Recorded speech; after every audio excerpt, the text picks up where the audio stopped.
I have 3 children, the oldest being 16M. For my birthday last week my son went out and bought me this swinging hammock chair that I had been wanting for 2 years, and it cost him quite a bit of his saved money, which I fully intend to put back into his bank account so he can continue saving. He was so excited to see me open this gift and couldn't wait to help me set it up. I told him he shouldn't have, that it was a lot of money, and his response was, "You never get anything nice. I wanted you to have it." And it was true. I usually don't get anything for my birthday or Christmases outside of Tupperware or soaps. So it might sound stupid, but I have cherished this swing ever since he got it for me. Especially where I finally have something nice that's mine. My sister-in-law comes over once a week to see all of us, and she immediately headed straight for my swing, which my son hooked up on our deck. I told her to please not sit on it, and she said, "Is there a weight limit?" So I told her yes, 250 pounds, and I even showed her the box to confirm. She was not upset about this. She just said, "That's a bummer. They need to make something capable of holding us big girls." I simply agreed with her and went about my business. At this point my husband shows up from work. When I went inside to grab us some drinks, her and my husband are talking on the porch, and not even 5 minutes later I hear a loud crash. I go out, and sure enough she had sat in my swing, and the crochet netting around the hook snapped on one side, causing her to fall right on her ass. She is sitting there laughing, gets up and says, "I guess I need to learn to listen." So I lost it. As I said above, I literally never get anything nice. Never. This is the one thing that I had that was mine, and it didn't even take someone a freaking week before they ruined it for me. So I said, "I literally just told you not even 20 minutes ago that it would not hold you, and to please not sit in it." She makes some comment about, "Usually the weight limit is a lie. I thought it would hold." So I said, "The weight limit probably would have held if you were only 50 pounds heavier than it, not 150. She is 420-ish lbs because she is one of those girls who eat food on camera for money, and she absolutely loves her weight. But regardless, instead of apologizing or offering to compensate me for my destroyed item, she has resorted to saying I'm a shitbag for making her feel like her weight is a problem and my husband is on her side. So, my fiancé took up cooking during quarantine. We used to cook little and instead ate a lot out of the house. We could afford it and tended to eat healthy. Of course, we can both cook, but given our busy schedule, it was easier to eat out. Also, to be honest, I don't really like cooking and consider it a chore to be avoided. I love food, but there are other things that I would rather do in my own time. Due to quarantine, my fiancé has decided to cook more and has found that she enjoys it a lot. This is great. I am happy for her that she has discovered something new that brings her joy. Turns out she's pretty good at it too, and she cares about learning new skills, etc., so I benefited too. I still don't really like cooking myself, as I said, so in exchange for her putting all that effort into cooking, I help her out by paying for takeout in the evenings when she doesn't feel like cooking, and also I do everything else, wash the dishes, clean the table, etc. on the days she cooks. To the best of my knowledge, she agreed that this was an appropriate compromise, and of course, if she felt it was unfair, I would be happy to fill the gap in other ways. But she seemed to enjoy it. As her culinary experiments expanded into baking and became more complex overall, she began to involve me in cooking.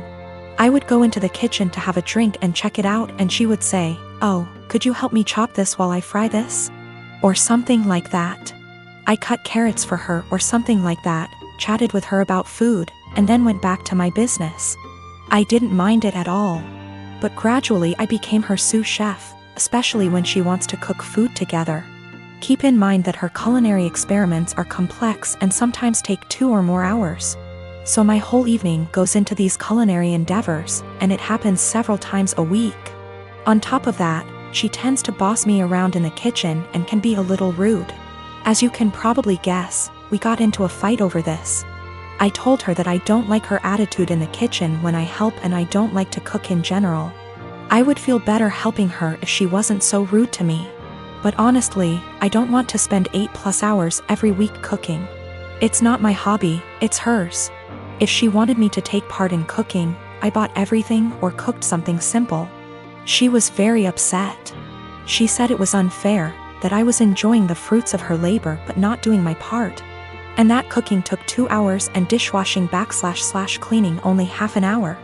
I told her that it was her decision to cook very complex dishes and that I would be happy if she made a simple pizza or roast. After a certain point, the sophistication of her dishes moves into hobby territory.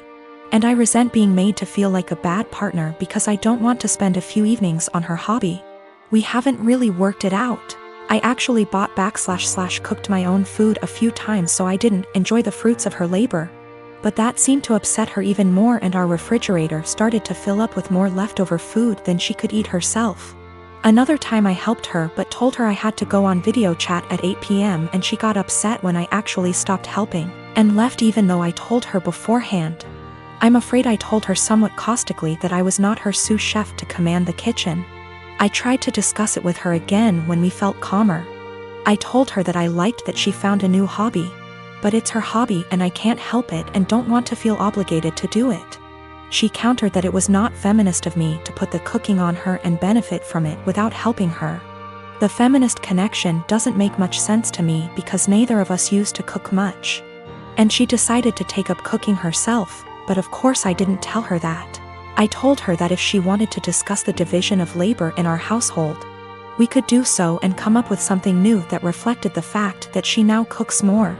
We tried to do this, but she wanted to count all the time she spends cooking as time around the house. So, according to her ideal distribution of housework, she spends over 10 hours cooking just dinner each week, which somehow leaves me with almost all other chores around the house. I told her I didn't like it because cooking complicated meals is a hobby. It's not fair to say that 6 / 10 hours of her housework is actually her hobby, and I have to do the equivalent amount of real housework if that makes sense. So we are in a bit of an impasse. Am I really a bad feminist? I don't think I'm wrong. I'm very familiar with emotional labor, mental stress and all that, but I may be wrong. I love this woman and obviously want to marry her. But we are usually good at making logical decisions, and this is the first time we have had such a disagreement. I don't know how to get her to understand the line between cooking as a necessary activity and cooking as a hobby. P.S. The fiancé has taken up cooking gourmet meals as a hobby. But now it becomes my responsibility to help out and do more housework that I don't think I should. This goes back 3 years when my mom and her girlfriend got engaged. My mom put in so much time and energy into organizing this wedding and was so excited. She sent out invites to all our family members for months in advance, and almost everyone confirmed they would be going. Barely a week before the wedding, she received several messages from aunts and uncles who said they won't be going because they had other commitments, despite confirming they'd be there months prior. One of my aunts, my grandma's sister, confronted my mom and said many weren't going because they still didn't agree with the fact that she was marrying a woman, including herself, because it went against her Christian views. Meanwhile, my hardcore Christian grandma was more than happy to walk my mom down the aisle. This upset my mom, but she tried not to let it ruin her wedding. I, however, was furious. Only my grandma, my mom's sister, a few cousins, and another aunt attended the wedding, while my stepmom's entire family came. What really pissed me off was that 2 weeks later, my cousin who lives in a totally different state celebrated her sweet 16, and everyone who made excuses about not going to my mom's wedding made the journey all the way over there and posted pictures all over Facebook. It really broke my mom's heart and just felt like salt in the wound. I swore then that when I got married, everyone who did not show up to my mom's wedding would not be invited to mine. Fast forward to now, me and my girlfriend of 2 years got married first week of March, and I kept my word. The only ones we invited to our wedding was the family that did go to my mom's, and one other aunt who did have a good reason for not being there at the time because she was recovering from surgery. I wanted to clarify that I am in fact a guy. We even invited my stepmom's family too. Obviously my other family members found out and expressed their hurt over not being invited. I called them all out and said if they had a problem with my mom for being who she is, then they had a problem with me, and I wouldn't let toxic people be a part of a special day for me and my wife. My wife stood behind my decision, as did my mom. That still doesn't seem to stop them from thinking it was a move and are turning it into a whole family drama because they think it was unfair to punish them for simply believing in something different. Wow, thank you so much for all the love and support, everyone. This happened during this weekend, me being in my early 30s and my GF in her late 20s. I was invited to a wedding ceremony of a colleague and could bring someone with me. I asked my girlfriend that I've been dating for a year if she would like to join me, and she was really happy because she apparently loves weddings. Since we don't live together, I drove to pick her up so we'd have some time to spare before the ceremony. As she comes out, she looks really beautiful and has obviously put in time to fix her hair and makeup. She's also wearing an off-white dress that was rather ornate. As she got in, I told her that she looked stunning, but I asked if she could change to a different colored dress for the ceremony. I'm not one for etiquette by far, but one of the few things I have heard everywhere is that you should not wear a white dress to a wedding unless you're the bride. She became pretty upset and wanted to know what was wrong with her dress. I said that it would be inappropriate to wear a white or off-white dress unless you're the bride, and that it's like wedding law or something. Trying to be light-hearted about it. She rolled her eyes and said that it was an outdated tradition about women and virginity, and that when her friends got married everyone wore white and that it's not a big thing anymore. I told her that I don't know what the dress code is for this ceremony, but since it's not saying all white clothes, I still thought she should change to another color, but white or almost white, because my colleague was getting married and we had no idea how she felt about it.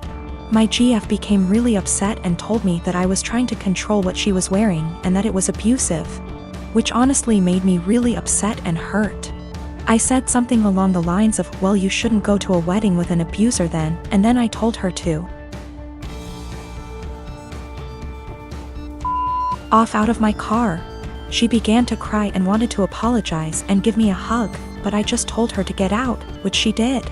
To clarify, we never left the driveway by her home. I did not drop her off in the middle of nowhere or anything like that. I drove off and she called and texted me a bunch. I answered, I don't want to talk right now, and then turned my phone off and attended the ceremony.